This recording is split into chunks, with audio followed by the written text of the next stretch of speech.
Good evening. My name is Owen McNally. I'm an arts writer with the Hartford Courant.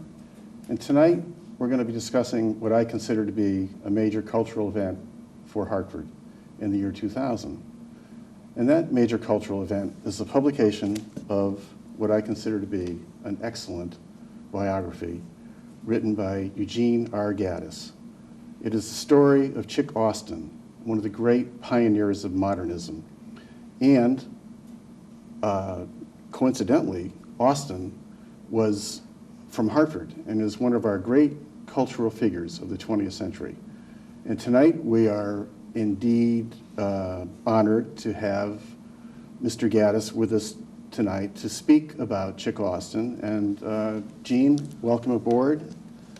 Thank you. And I wonder if we could start maybe with an overall sketch of Chick, who was indeed a fascinating figure and has been the subject of your research for quite a number of years, intense research, and the intensive writing project that you went through. Maybe we could start off just by talking about Chick, who was indeed a brilliant figure whose renown goes beyond Hartford, I think, into national status. Yes, it certainly does. I mean, Chick Austin has really emerged as an embodiment of the cultural revolution that swept the United States between the two wars, because not only was he born in 1900 at the very beginning of the century, but he also, in his activities and in his life and in his interest in the arts, expressed all of the new excitement of the 20th century, whether it was fast cars and cigarettes and the Ballet Russe, Balanchine, Gertrude Stein.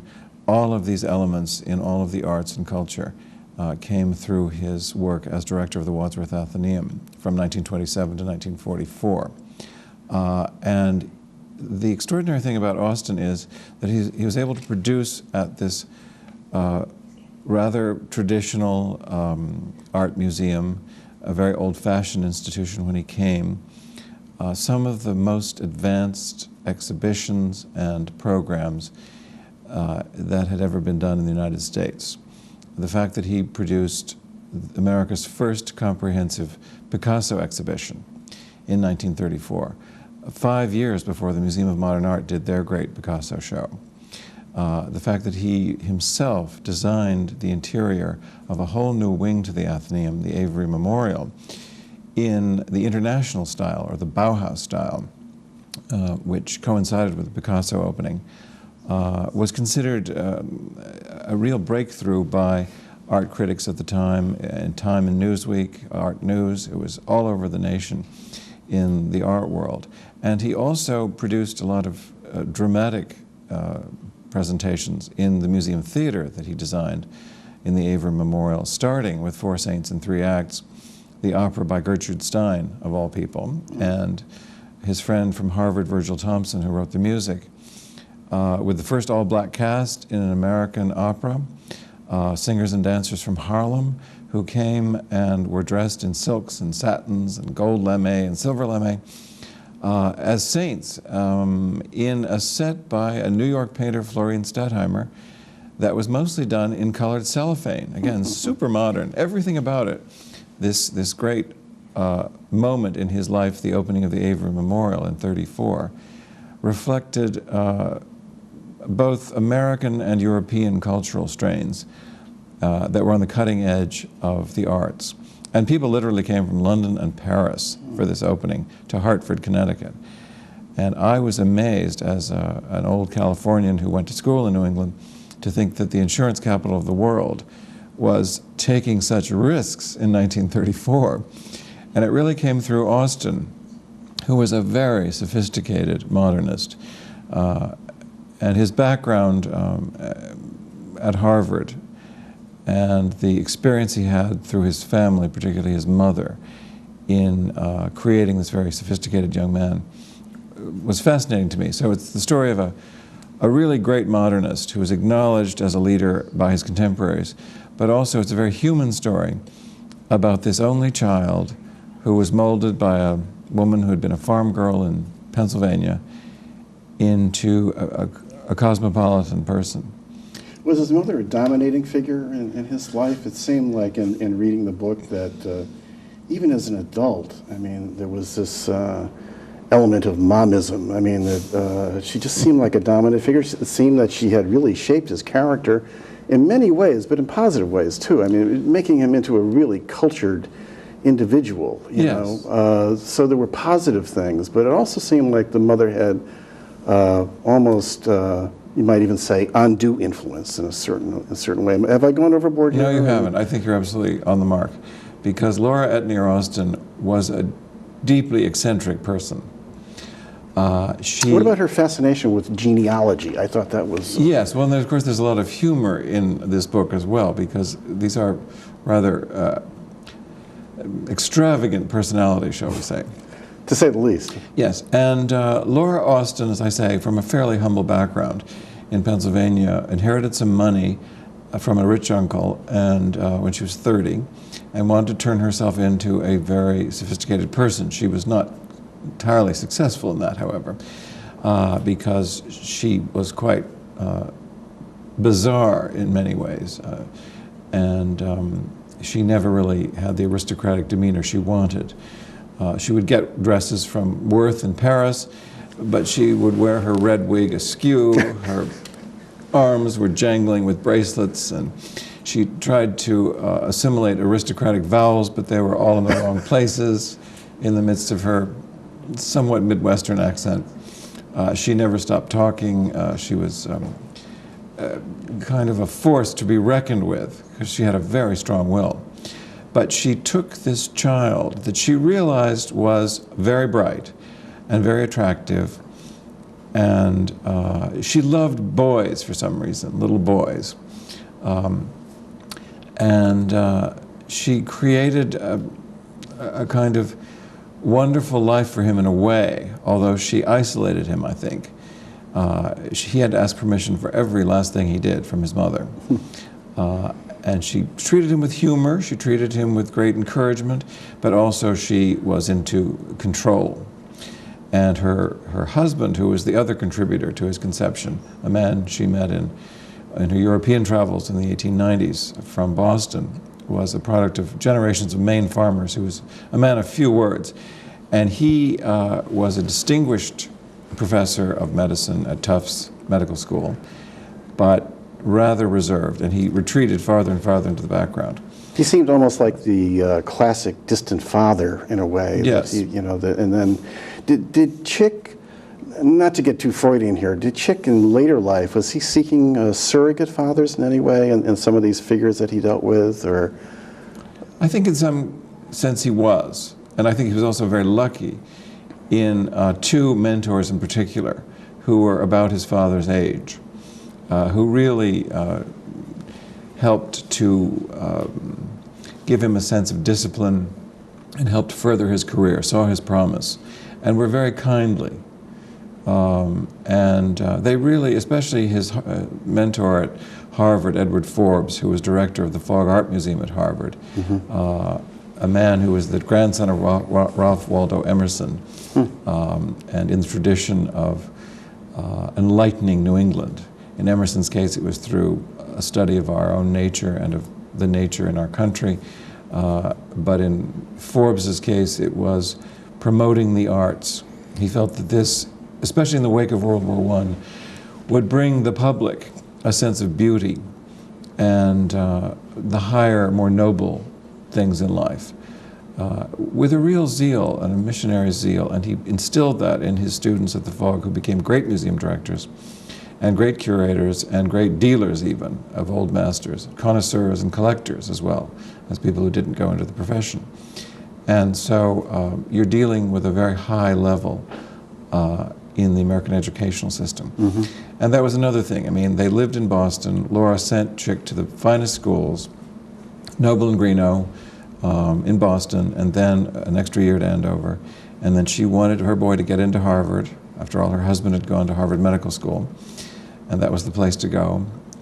She took him on European travels from the time he was 3 years old. He was put into a German school in Dresden. He was put into a French school in Paris when he was a child. He was sent to school in Switzerland one summer when he was about 12. So she helped mastermind, his good breeding, so to speak. Now, this good breeding certainly helped when he came to Hartford, I would think.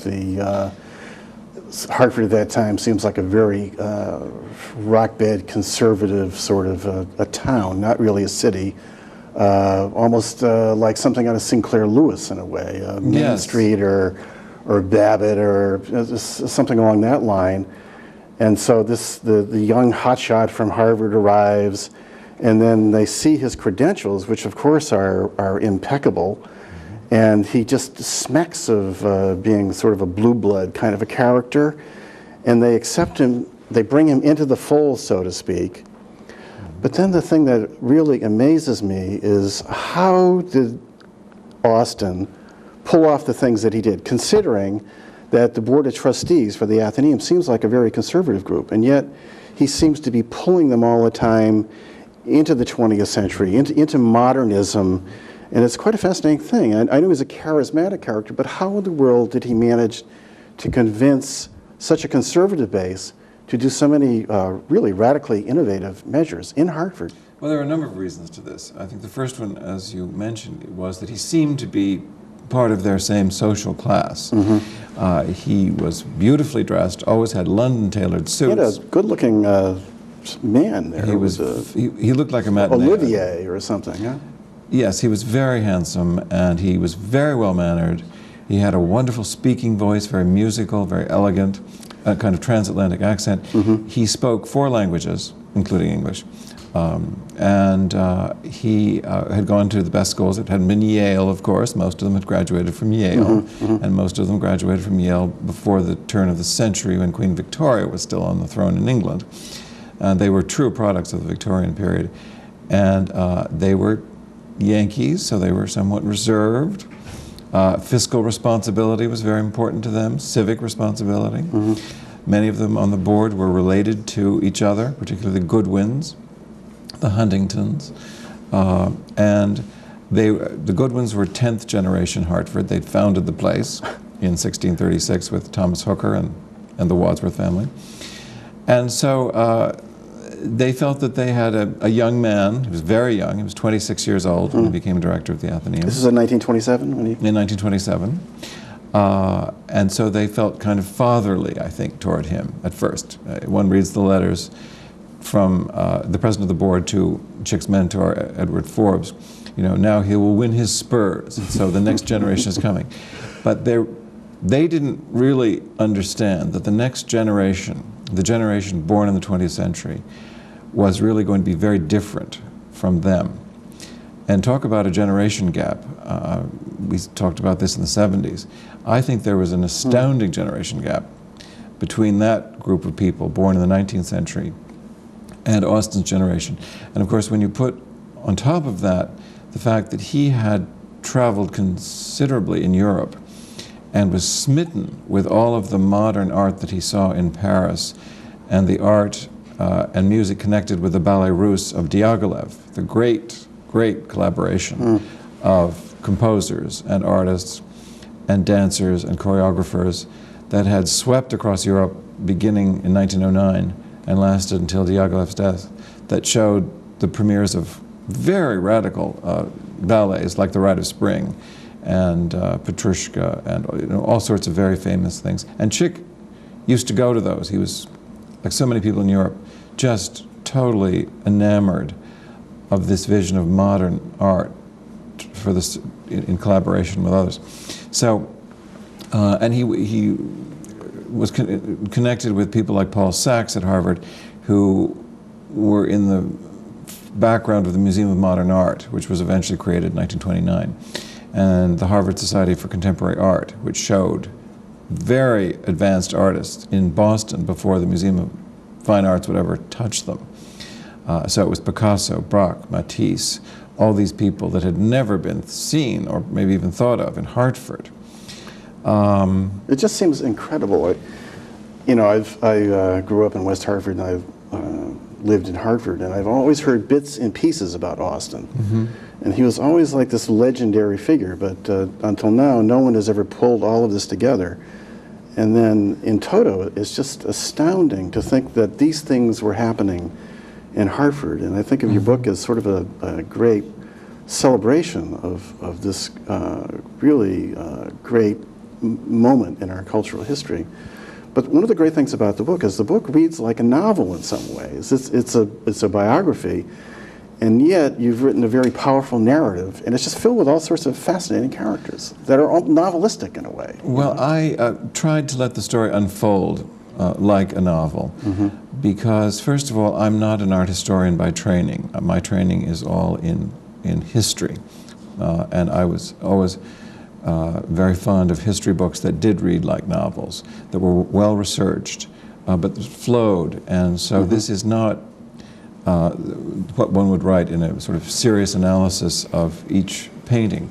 Then the audience that you're aiming at in this book is really, it's a much broader audience. It's a general audience. It's not, you don't have to have a PhD in art history from Princeton in order to read this book and appreciate it. I mean, the way it's written is, among its virtues are clarity, and the prose just moves right along, the narrative moves right along. So I was just interested in when you were writing this and working on this for all these years, who did you have in mind as the audience? I mean, it seems like a very broader audience than most art-related books ever reach. Well, yes, I did aim for the general reader who was interested in the arts, in the culture of the first half of the 20th century, and the very exciting movements in that area, and how it really transformed the way we look at art, and even without knowing it, architecture, music, all these things that we take for granted, style. And also, I wanted to present the art to people who were thoughtful but had never necessarily taken a single art history course. And so you don't have to know a thing about Baroque art, which was the other side of Austin's pioneering work in the arts. The revival of interest in Baroque, the 17th century art that was very theatrical, the most theatrical period of all. The period that really starts with the end of Shakespeare, in the way Shakespeare was a Baroque playwright. Or modern art, or modern films, and Austin was involved in all the arts, so he... and he was a Baroque character himself, wasn't he? I mean, he was really very flamboyant. I mean, we have him here. This was on stage in the theater at the Atheneum? Or? Yes, he was a performer, as well as an art museum director and a connoisseur of the arts.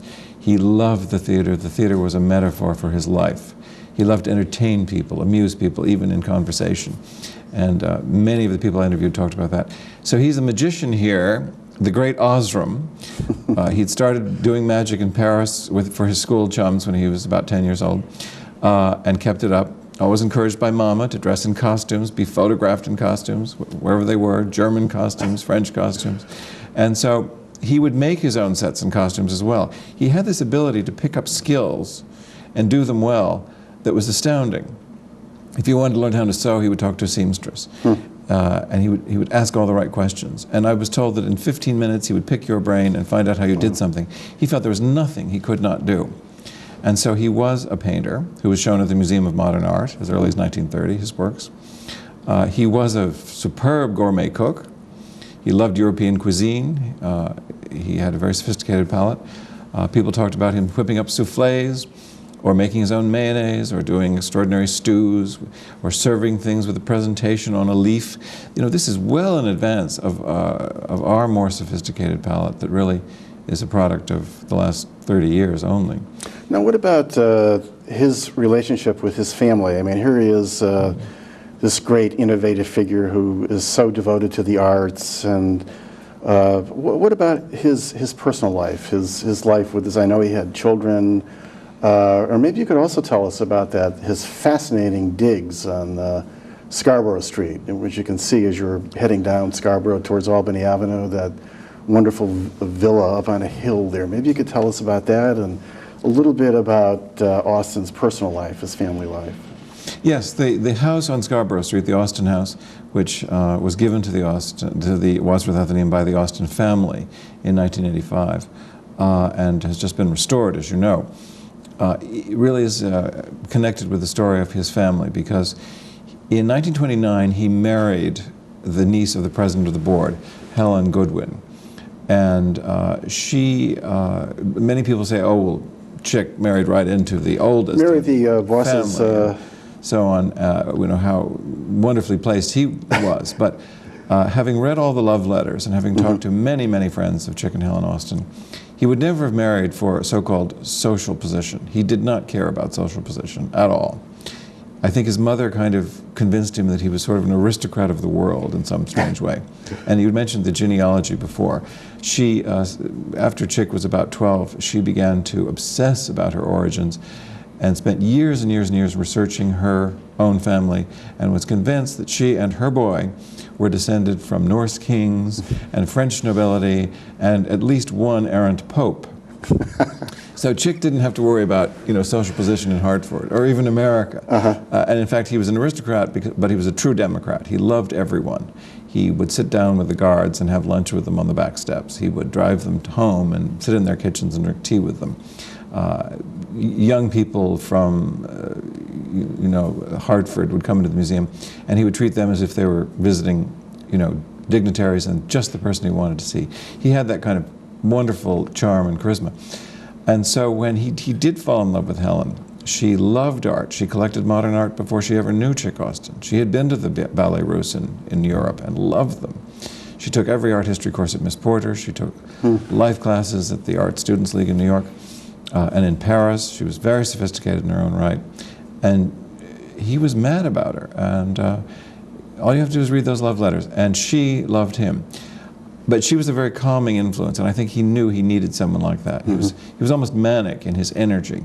Because throughout the book, it's almost like a wonderful underlying motif is this sort of this romance between Chick and Helen. And she seems like a very forbearing, patient person in a lot of ways, because he was, in many ways, you know, so colorful, so flamboyant. I mean, I don't know how they ever controlled this guy. He's just so full of energy and creativity, and yet I get this tremendous sense of loyalty between her and Chick.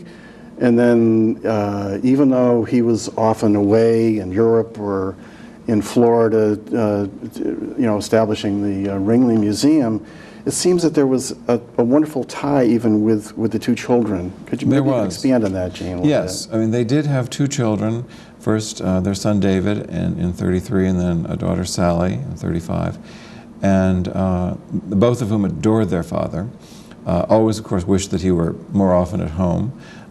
He was always traveling around and would think nothing of driving across the country even. He drove very fast and very snazzy cars. It was part of the modernism, was that high speed? And the cigarettes that eventually killed him? Yes, it was the prop, the glamorous prop of the movies. Yeah, the movies are FDR or... Yes, or Garbo or Dietrich. Garbo, yeah. It was the in thing in the 30s. And the cocktails and the fun. But Helen, like everybody else, just thought he was a genius and adored him and put up with his sometimes wayward behavior because he had to have companions at all times. He hated being alone. And so he would often, down in Florida, friends from the museum would come down, people who worked for the museum would come down and stay with him, live with him. One of his magic assistants, Jim Hellier, came down, was his assistant in Florida, lived in a guest house. And like many modernists, he had many different kinds of companions. And Helen just accepted him for who he was. And I have all the letters back and forth between them. It's always dearest Cunning, it's always all my love, Chick. Wonderful. The children... She seemed like a very stylish, very classy lady, and there's a marvelous photograph in the book, and she just looks like the embodiment of elegance and style. She was. And Chick loved that. And she had, was to the manner born, wonderful manners, very gracious, but on the other hand, she had a great sense of humor under all that. And she loved the excitement of the life that Austen brought her, with all the artists coming to Hartford, coming to the house. This extraordinary house, Venetian Rococo downstairs and Bauhaus upstairs, all designed by Chick, based on a villa that they'd seen on their honeymoon in Venice. They were married in Paris, by the way, at the Episcopal Cathedral. More romance, even. Yes, why be married in Hartford? Yeah. Let's go to Paris, It was still before the crash, everyone was spending money. They spent about 2 or 3 months in Europe, and then traveled to Europe together after that. Now let's turn the focus a little bit, Gene, away from Chick and on the biographer yourself. Yes. Maybe you could tell us, I know this is a very lengthy process, maybe you could tell us about the writing process, what went to your research, maybe some of the people that you interviewed, maybe favorite interviews or least favorite Yes. interviews. I know it was an enormous task and a labor of love initially, and that you sustained this through a long period of time. And maybe you could talk a little bit about your experience as a writer and a researcher. Yes, well, I was very lucky that when I came to the Atheneum in 1980 to consult with them about their archives, which turned out to be vast and not organized, I found all of his papers, 20,000 papers going back to the very first day he came. So they're all around me, and I of course did go to other repositories, but I wanted to use them as the focus and make the Hartford story what I was concentrating on. Others have talked about Austin in other contexts. And so I was very lucky to have the material there practically in my office. And then I did know the family, and then I began to write to very famous people that Chick knew, and all of them were very eager to talk about Chick, even though he died so many years earlier. And whether it was Angela Lansbury, who was just a wonderful person to talk to, very articulate, very kind, put me at my ease right away, and has remained very supportive and encouraging. Or Lincoln Kirstein, the founder of the New York City Ballet, who was a very formidable person at the beginning, who really was the most terrifying person I ever interviewed until I kind of passed the test and he thought, well, I was all right. And But then he accepted friendly. you, right? You became... Yes, and we became more or less good, well, I'm not trying to use the word friends, but he was... Well, by his standard. By his standard, I was a friend, and I kept up a 12-year correspondence, and I would go to New York and see him at his house and at various occasions, just the two of us, and he was one of the geniuses of the arts, certainly in America. Madame Yourcenar, Marguerite Yourcenar, one of the greatest French writers of the 20th century, welcomed me to her house in Northeast Harbor in Maine. And what was it like, Gene, just extraordinary. after all these... Now, how long did you work on this? From the beginning, from the research on through the writing period. How long was that? That was quite a number of years. About 19 years, I'd say. About 19 years. Yes, but of course I was doing many other things. Of course, your other curatorial duties continued. You're as archivist and the curator of the house. And the curator of the house. So those other duties continued, and you also have a family, and you have all the obligations that normal non-writers have to deal with. What did it feel like after all those years? It's almost like Tolstoy writing War and Peace, to see the book complete in this form. What was that? It must have been just an incredible experience to see it. Because there were times when I never thought I would finish, and I'm sure many people that I knew felt the same way. But I wanted to get it right, and I did write it and rewrite it and edit it and cut and polish. Well, that's very evident in the prose, because the prose is very clear and it's very fine writing. The power of the narrative is wonderful. I think it's a marvelous book, and unlike a lot of biographies, cultural biographies, books on art, this is a really very good read. It really does read like a novel because it's just packed with fascinating characters. It tells you a lot about Hartford. It tells you a lot about the Wadsworth Atheneum. And on a much broader level, it's of national import because it tells you a lot about the development of modernism in America. It's a very important book. It's a well-written book. It's a well-researched book. I recommend it very highly. And Gene, it's been an honor to have you with us tonight. And would you have any final thoughts on Chick, who must have become almost like a close bosom friend of yours after all these years? He is still a close friend, and he's mostly an inspiration for his open-mindedness, his spirit of adventure. He never dates. He doesn't get old or stale. His excitement, his joie de vivre are a wonderful example and a great reflection of what happened in Hartford. Well, Gene, I want to congratulate you for bringing Chick back alive and well in Hartford for all of us, and thank you very much. And thank you so much. Thank you, Eugene.